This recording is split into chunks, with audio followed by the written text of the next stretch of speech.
What if I told you that the origins of humanity, our very roots, might be far more shocking and ancient than we've been taught? What if the real story behind civilization, Christianity, and even the Bible has been buried, censored, and manipulated for centuries? Welcome to the secret of Ethiopia, a land so ancient, so central to our shared human history, that it could completely rewrite everything you thought you knew about where we came from. Stick around, because what we are about to unveil could leave you questioning everything. Ethiopia, this mysterious, powerful, and deeply enigmatic country, located right on the equator in the Horn of Africa, is where some of the oldest secrets of mankind are hidden. From the very first African kingdom to one of the world's oldest alphabets, Ethiopia's history is intertwined with the origins of humankind itself. But what if I told you this remarkable place holds a forbidden story, a secret that's been suppressed, ignored, and downright erased from mainstream history? Nelson Mandela, in his profound admiration for Ethiopia, once declared, "Ethiopia always has a special place in my imagination. I felt I would be visiting my own genesis, unearthing the roots of what made me an African." Ethiopia is not just a country, it's the birthplace of a mystery, a giant of history that has never been fully acknowledged. The real shock lies within Ethiopia's most sacred text, the Ethiopian Bible. This is no ordinary Bible. Forget the 66 books you know from the Western Christian Bible. The Ethiopian Bible contains a staggering 88 books, many of which have been outright banned, condemned, and hidden by Western religious authorities. Why? Because the Ethiopian Bible contains truths that could shatter everything we've been taught about Christianity. For centuries, the Ethiopian Orthodox Church has preserved this ancient Bible, including apocryphal texts that were rejected by the Roman Catholic Church and Protestant faiths. Why were these books deemed dangerous? What could possibly be so controversial about them that religious leaders across Europe tried to erase them? This is a story that most of the world doesn't know, and yet it has shaped the course of history. Let's now get to why the much-revered Bible was banned. The Ethiopian Bible was banned for several reasons, primarily by European colonizers and missionaries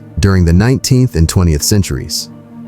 One reason is doctrinal differences. During the colonial period, European missionaries and scholars began to study and translate the Ethiopian Bible, which contained texts that were not included in the traditional Christian canon. As they became more familiar with the Ethiopian Bible, they began to question its authenticity and its theological implications. The Ethiopian Bible, as we earlier stated, contains several books that are not found in the Protestant or Catholic Bibles, known as the Apocrypha or deuterocanonical books. These books were considered non-canonical by European Christian denominations. Some European scholars argued that the texts in the Ethiopian Bible were not consistent with mainstream Christian beliefs and should not be considered part of the biblical canon. European colonial powers, such as Italy during its occupation of Ethiopia in the late 19th and early 20th centuries, sought to suppress the Ethiopian Bible and promote their own versions of Christianity. They viewed the Ethiopian Orthodox Church and its sacred texts as obstacles to their efforts to control and Christianize the Ethiopian population. The European missionaries and scholars dismissed the Ethiopian Bible as inferior to the Bible used by Western Christian denominations. They criticized the content, language, and interpretations of the Ethiopian biblical texts. The Bible was further marginalized and excluded from mainstream discussions of biblical scholarship and religious studies in Europe, and was not given the same level of recognition or respect as the Bible used by Western Christian denominations.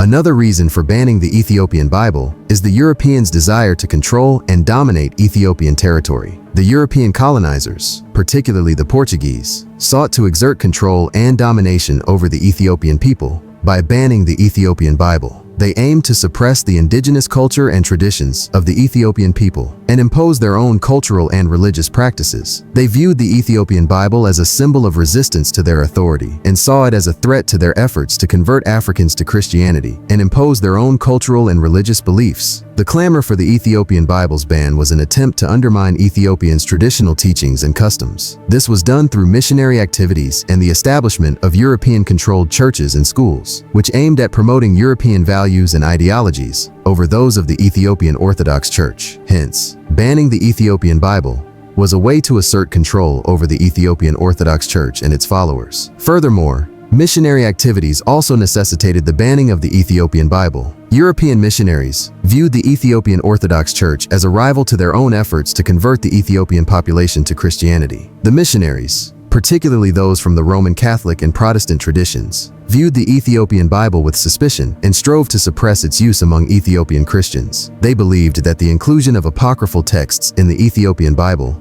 was heretical and sought to impose their own versions of the Bible on the Ethiopian Christian community. In addition to the above reasons, the Ethiopian Bible's banning was also influenced by political power dynamics in Ethiopia. European powers, particularly during the colonial period, sought to exert influence over Ethiopia and its religious institutions in order to further their own political and economic interests. A tactic used by Europeans was to support rival factions within the Ethiopian Orthodox Church in order to create division and weaken the church's authority. This was often done by backing certain bishops or clergy members who were more sympathetic to European interests and undermining those who were seen as more resistant to outside influence. Furthermore, European powers desired to control key positions within the Ethiopian government and exert pressure on the ruling monarch in order to gain leverage over the church. By manipulating political power dynamics in this way, Europeans were able to weaken the church's autonomy and influence. We can summarily say that the banning of the Ethiopian Bible was a result of the influence and power of European missionaries in Ethiopia who sought to impose their own religious beliefs and practices on the Ethiopian Christian community. This led to the marginalization and suppression of the Ethiopian Bible,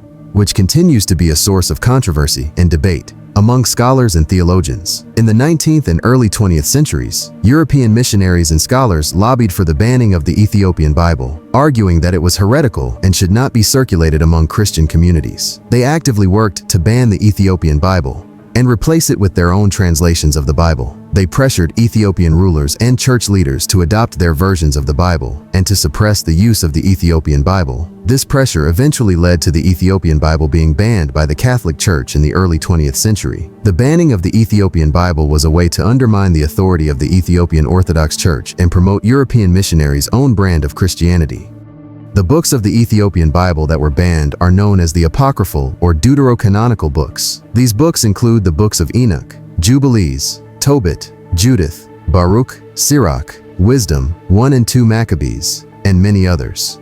Brief descriptions of each book could be included here. These books were banned by some branches of Christianity because they were not included in the Hebrew Bible and were considered non-canonical. However, they are still considered sacred and authoritative by the Ethiopian Orthodox Tewahedo Church. The story of Ethiopia and its sacred Bible is one of the greatest secrets of human history, a secret that's been buried, erased, and manipulated by powerful forces for centuries. But now, it's time for the truth to rise again. Do you think the Ethiopian Bible holds secrets that could rewrite history? Could these forgotten texts change everything we thought we knew about Christianity, history, and even human civilization? Let me know your thoughts in the comments below. Don't forget to hit the like button if you're amazed by these discoveries. Share this video with your friends and family to help spread the truth. And if you want to keep uncovering the world's greatest mysteries, make sure you subscribe and hit the bell icon for more shocking revelations like this one. Is Ethiopia really the genesis of human civilization? What else has been hidden from us all these years? Let's talk about it. Drop your thoughts below